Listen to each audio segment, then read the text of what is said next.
जय भीम। साथियों, आज आप सब यहाँ रोहतक जिले की कैडर काम समीक्षा कमेटी समीक्षा की मीटिंग में शामिल हुए हैं, तो आप सभी का मैं स्वागत करता हूं।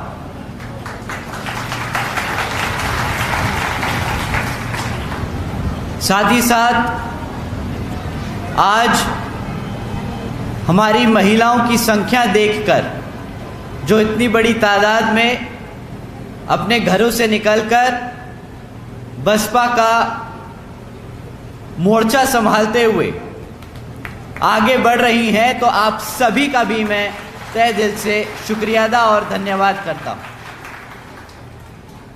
साथ ही साथ आज यहाँ मौजूद हमारे सभी बड़े बुजुर्ग कमेटी मेंबर्स, आप सब जो आज यहाँ मौजूद हुए हैं, आए हैं, तो आप सभी का भी मैं तहे दिल से धन्यवाद करता हूं। और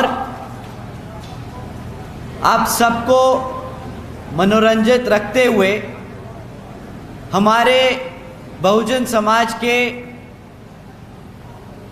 टैलेंटेड एंटरटेनर्स, आप सभी ने जो हमारे सभी साथियों का मन बनाए रखा, मिशन मूवमेंट को आगे बढ़ाने के लिए जो गीत गाकर हम सब में आग जगाने का काम रखा, तो आप सभी का भी मैं तहे दिल से धन्यवाद करता हूं। हमारे जवान बीवीएफ के जवान साथियों, जिन्होंने आज की मीटिंग में ऑर्डर को मेंटेन रखा, आप सभी का भी मैं तहे दिल से धन्यवाद करता हूं। और आखिर में हमारे बहुजन समाज के बहुजन मीडिया, जो हमारी बात को इंटरनेट, यूट्यूब, ट्विटर के माध्यम से देश के कोने कोने तक पहुंचाने का काम कर रहे हैं, तो आप सभी का भी मैं तहे दिल से धन्यवाद करता हूं।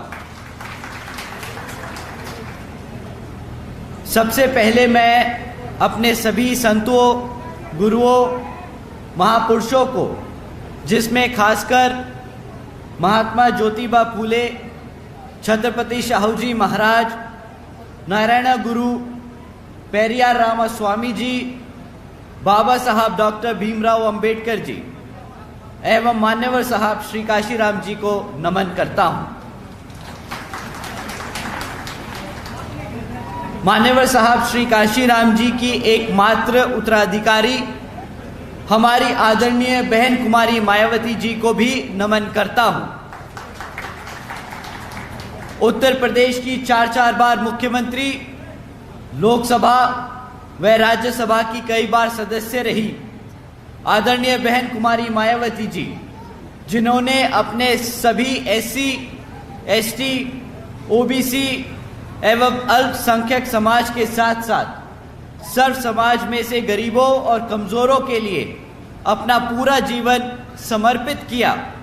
तो मुझे गर्व है कि मुझे ऐसे महान नेता के नेतृत्व में काम करने का मौका मिल रहा है। आदरणीय बहन कुमारी मायावती जी का मैं हार्दिक अभिनंदन और आभार व्यक्त करता हूं। साथियों, साथ ही साथ आज यहाँ इस मीटिंग में मौजूद हमारे national vice president Shri Anand Kumar ji, हमारे सेंट्रल स्टेट के इंचार्ज हरियाणा, पंजाब और चंडीगढ़ से श्री रणधीर सिंह बेनीवाल जी, श्री कुलदीप बलियान जी, श्री राजवीर जी, श्री संजय बोध जी, श्री संजय चोपड़ा जी, श्री कृष्ण जी, श्री परवीन फतेहपुर जी, श्री विनय बोध जी, श्री आज़ाद चोपड़ा जी, आप सभी का भी मैं तहे दिल से धन्यवाद और स्वागत करता हूं। साथियों, आज आपकी पार्टी को 39 साल हो चुके हैं। इन 39 सालों में हमारे संस्थापक परम पूज्य मान्यवर साहब श्री काशीराम जी और एक छोटे से परिवार से में जन्मी, दिल्ली की गलियों से निकलकर दिन रात एक कर अपना पूरा जीवन और अपना परिवार इस पार्टी व मिशन और मूवमेंट के लिए त्याग कर बहन जी ने दलितों और पिछड़े समाज को राजनीति की मुख्य धारा में लाने का काम किया। गरीबों और कमजोरों को इतना सम्मान दिया कि आज कोई भी राजनीतिक पार्टी हमारे इस वर्ग को नजरअंदाज नहीं कर सकता। अल्पसंख्यक समाज को उसके हकों के बारे में जागरूक कर इस भारत में भाईचारे के आधार पर एकजुट कर समता मूलक समाज की स्थापना करने की कोशिश की और सर्व समाज को एक सरकार देने का काम किया, जिसकी कल्पना हमारे गुरु बाबा साहब डॉक्टर भीमराव अंबेडकर जी ने की थी। साथियों, 39 सालों में 39 साल पहले ये मूवमेंट युवाओं ने शुरू किया था। आप सब इस मूवमेंट का हिस्सा रहे हैं। आप सब ने वो त्याग किया है जिसकी बदौलत आज हम सब इस पार्टी को इस मुकाम तक लेकर आ पाए हैं। परंतु जैसे जैसे समय बढ़ता चला गया, वैसे वैसे पार्टी में हमारे साथियों की उम्र बढ़ती चली गई और जिस चीज को ध्यान में रखकर बहन जी ने पार्टी में हर स्तर पर हमारे युवा साथियों के लिए 50% हिस्सेदारी तय की, समय आ गया कि आप सब अब आने वाली पीढ़ी को तैयार करें।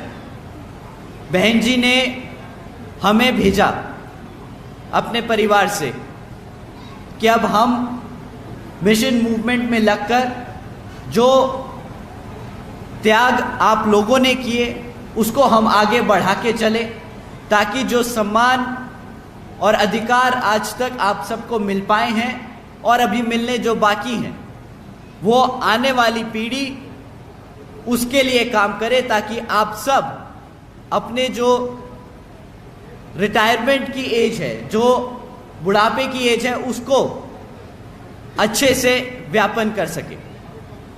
साथियों, और मैं अपने युवा साथियों से दरख्वास्त करूंगा कि आपको अब बढ़ चढ़कर पार्टी के सभी कार्यों में हिस्सा लेना होगा। अब आपका समय आ गया है, अब आपका समय आ गया है और आपको अब ये छोटी मोटी जो मुटाव हैं, जो झगड़े हैं, जो आप छोटी मोटी चीज़ों के लिए परेशान होते हैं, उस चीज़ों को अब आपको इग्नोर करके आगे बढ़ने का काम करना होगा। जैसे कि आज की जो समीक्षा मीटिंग रखी गई है, इसमें कितने युवा साथी आज मौजूद हैं जिनकी उम्र 25 साल से कम है? हाथ उठा के एक बार 25 साल से कम उम्र के साथी अपने हाथ उठाए, खड़े हो जाएं एक बारी। 25 साल से जो कम है,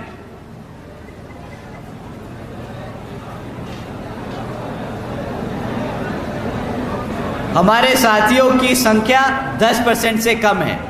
बैठ लीजिए। और कितने साथी हैं जिनके बच्चों की उम्र 25 साल से कम है? हाथ उठाए। एक बार कैमरा घुमा के जरा देखिए, पूरा पंडाल, सबके हाथ खड़े हैं। अब जिन्होंने अपने हाथ खड़े करे, दूसरी बारी में आपसे दरख्वास्त है कि अगली कैडर मीटिंग में, अगली समीक्षा कमेटी की मीटिंग में आप सब अपने बच्चों को लेकर आएंगे।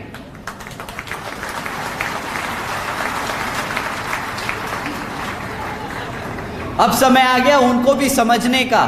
जैसे आप अपने परिवार में बच्चों को पढ़ा लिखा कर तैयार करते हैं कि वो आगे आके आपका बुढ़ापे में ध्यान रखेंगे, तो ये इस समाज के लिए आपको अपने बच्चों को अब तैयार करके आगे भेजना है, समीक्षा कमेटियों में भेजना है, पार्टी के कार्यक्रमों में भेजना है, ताकि आपके बुढ़ापे के ज़माने में, समय में वो आपका ध्यान रख सके एक सामाजिक तौर पर। साथियों,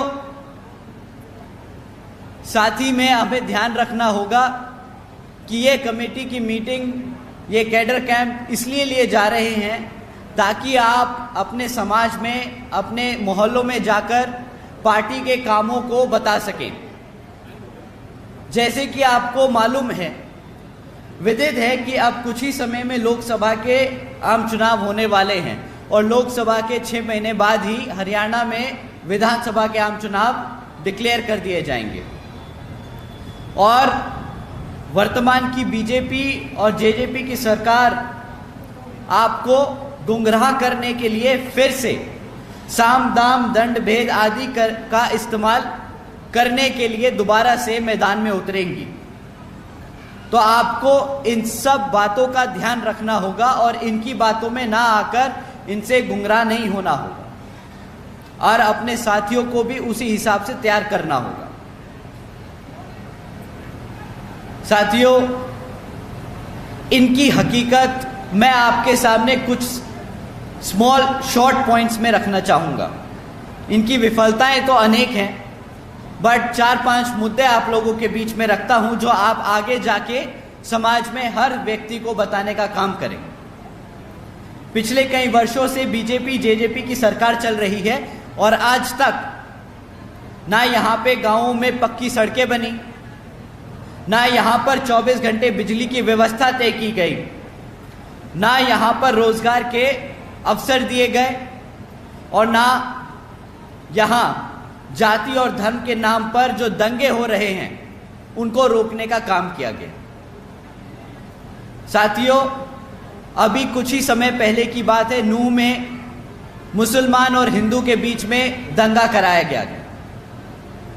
क्या यहाँ मेरे बैठे साथी बता सकते हैं कि क्या कोई धर्म किसी दूसरे धर्म या जाति के खिलाफ उत्पीड़न करने की सलाह देता है? हाथ उठा के आप बताएं, अगर नहीं देता तो मना करके हाथ बताएं। तो आपको क्या लगता है कि जो भारत, जहां पर इतने हजारों धर्म, इतने लाखों जातियां हैं, वहां पे भाईचारे की तौर पर एकजुट होकर आगे बढ़ने का काम नहीं किया जा सकता? आप बताएं, क्या हम मिल बांटकर, मिलजुल कर रह नहीं सकते? क्या हमारे मुसलमान भाई चाहते हैं कि हमारे हिंदुओं की माताओं के बच्चों को नुकसान पहुंचे, दुख पहुंचे? और क्या हमारे हिंदुओं धर्म के माताएं हैं, क्या वो चाहेंगे हमारे मुसलमान के भाइयों के बच्चों को तकलीफ पहुंचे? हाथ उठा के एक बार बताएं, क्या आप ये चाहेंगे? साथियों, जितना दर्द आपके बच्चे को होता है, चाहे आप जाट हैं, गुर्जर हैं, चमार हैं, ब्राह्मण हैं, पंडित हैं, उतना ही दर्द एक दूसरे धर्म के बच्चे को भी होगा, क्योंकि भगवान ने इंसान बराबर बनाया है। ये यहाँ पर आकर मनुवादी सोच रखने वाली जो पार्टियां चल रही हैं, उन्होंने हमें जाति और धर्म के आधार पर बांटने का काम किया ताकि हम सब एकजुट होकर आगे ना बढ़ सके।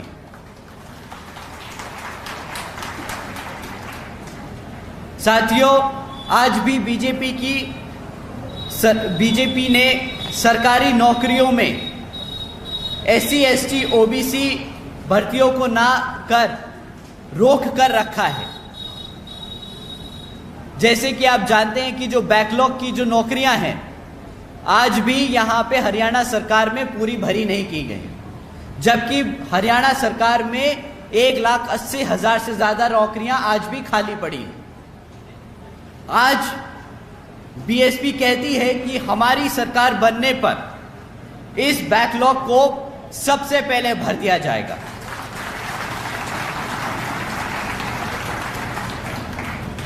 साथियों, आज भी बीजेपी जेजेपी ने एजुकेशन पॉलिसी लागू नहीं करी। कई बारी कमेटी बनाई, कई बारी उस पर चर्चा की, कई बार रिपोर्ट जमा कराई, बट आज तक पॉलिसी लागू नहीं करी। आज बीएसपी कहती है कि जिस तरह पिछड़े बुंदेलखंड क्षेत्र में बाबा साहब doctor Bhimrao Ambedkar medical college और झांसी में मान्यवर Shri Kashiram para medical training college की स्थापना की गई थी, उसी तरह यहाँ पर भी हमारे बच्चों को एजुकेशन में आगे बढ़ने के लिए मेडिकल कॉलेजेस और ट्रेनिंग इंस्टीट्यूट की स्थापना की जाएगी। आज भी जो आशा वर्कर लंबे समय से अपनी मांगों के लिए धरने पर बैठे हुए हैं, जिनको इस बीजेपी जेजेपी सरकार ने नजरअंदाज कर रखा है, तो आज बीएसपी कहती है कि हरियाणा में सरकार बनने पर हमारे आशा वर्कर्स को की समस्या का उचित समाधान किया जाएगा। साथियों, अगर बीजेपी जेजेपी का यह हाल है तो कांग्रेस कुछ कम नहीं। कांग्रेस आपको गुमराह करती है ये बोलकर कि बीएसपी बीजेपी की बी टीम है, बट साथियों हकीकत ये है कि वो इसलिए ये बोलती है क्योंकि उसके पास खुद इतने सालों में सरकार में रहने के बाद भी कुछ काम बताने को नहीं है कि उसने आपके लिए क्या काम किया। इतने सालों से वो सत्ता में आसीन रहे, परंतु आज भी यहाँ के हमारे एससी एसटी ओबीसी और पिछड़े समाज के लिए एक भी काम नहीं है जो उनके नेता आके आपके बीच में खड़े होकर बोल सके कि हमने हमारे समाज के लिए ये काम किया। साथियों, बीजेपी में उससे भी बुरा हाल है।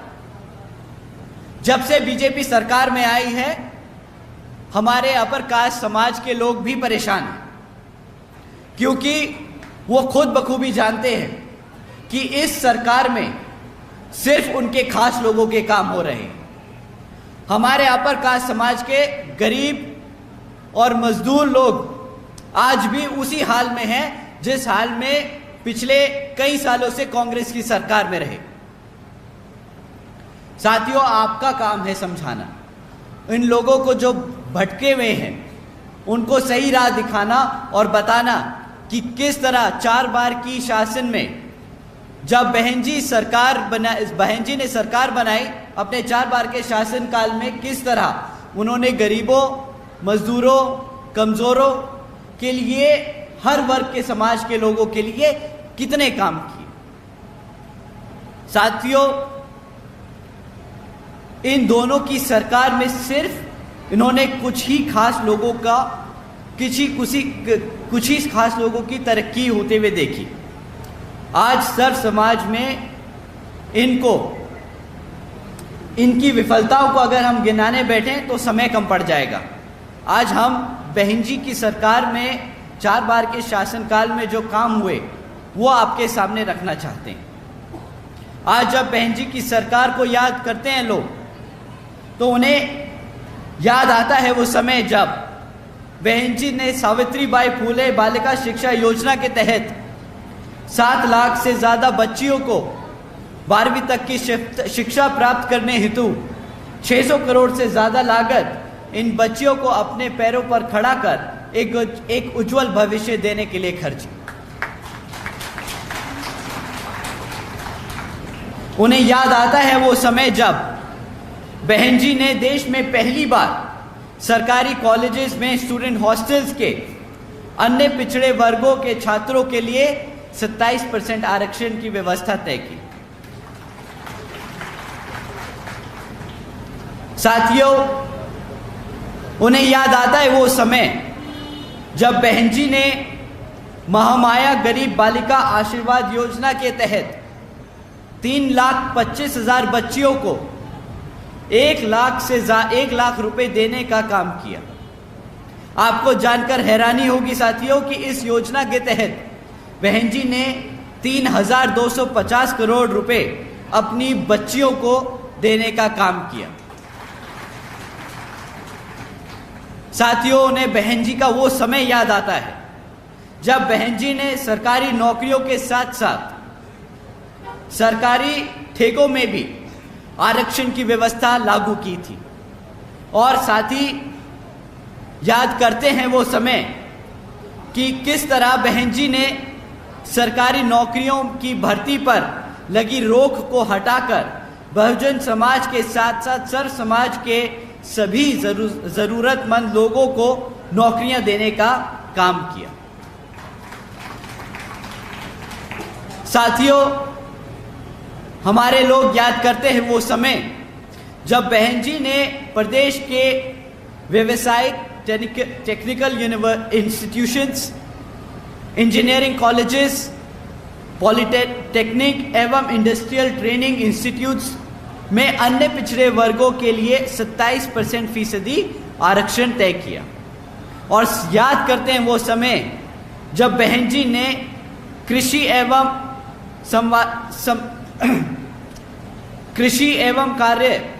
कृषि कार्य जिनमें मिनिमम वेजेस 55 रुपये हुआ करती थी, उसे बढ़ाकर 100 रुपये प्रतिदिन का काम करने का काम किया।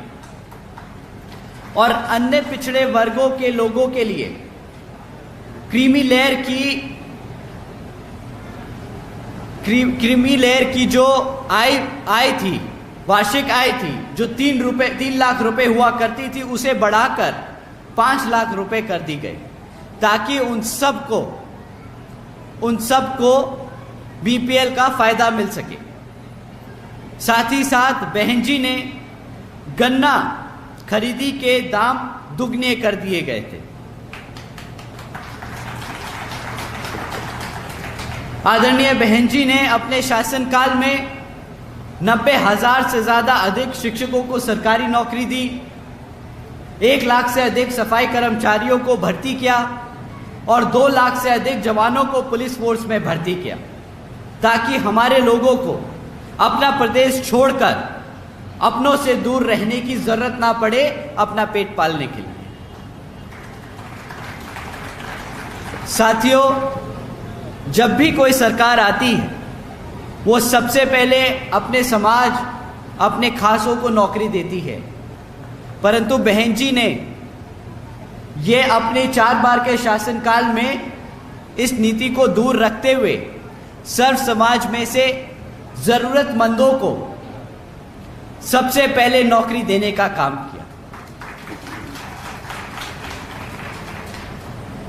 तो साथियों, हमें बाबा साहब के दिखाए रास्तों पर चलकर, मान्यवर साहब के बताए तरीकों का इस्तेमाल कर और अपनी बहन जी के बेबाक अंदाज को अपने दिल और दिमाग से अपनाना होगा ताकि हम आने वाले लोकसभा और विधानसभा आम चुनाव में इस जातिवादी और मनुवादी सोच रखने वाली सरकार को मुंह तोड़ जवाब दे सके और अपने हाथी को चंडीगढ़ में भेजकर यहां हरियाणा में अपनी सरकार स्थापित कर सके। साथियों, अंत में यहां सभी मौजूद हमारी माताएं बहनें जो आज अपने घर का कामकाज छोड़कर यहाँ हमें अपना कीमती समय देकर हमारी बातों को सुनने आए, तो आप सभी का मैं तहे दिल से दोबारा से धन्यवाद करता हूँ। हमारे सभी बड़े बुजुर्ग साथी लोग जो आज यहाँ कैडर मीटिंग में शामिल हुए, आप सभी का भी मैं तहे दिल से धन्यवाद करता हूँ। साथ ही साथ हमारे युवा साथियों, आप यहाँ से निकलकर जाकर अपने दोस्तों में ये बात बताएं कि किस तरह बहन जी ने अपने 4 बार के शासनकाल में युवा साथियों को काम दिया, नौकरी दी और उनको आगे बढ़कर अपने पैरों पर खड़े होने का साहस और मौका दिया। उसी तरह उन्हें जोड़ें और आने वाली आगे की कैडर मीटिंग में उन सब को लेकर आए, ताकि आपके साथ साथ उनको भी हम पार्टी के कैडरों में, कमेटियों में उनका स्वागत करें, उन्हें जिम्मेदारी दें और आगे मूवमेंट को और मिशन को आगे बढ़ाने का काम करें। तो साथियों, आप सभी से इतने पेशेंटली आप लोग हम सबको सुनते रहे, उसके लिए मैं आप सभी का तहे दिल से धन्यवाद करता हूं। जय भीम, जय भारत, जय बहन जी।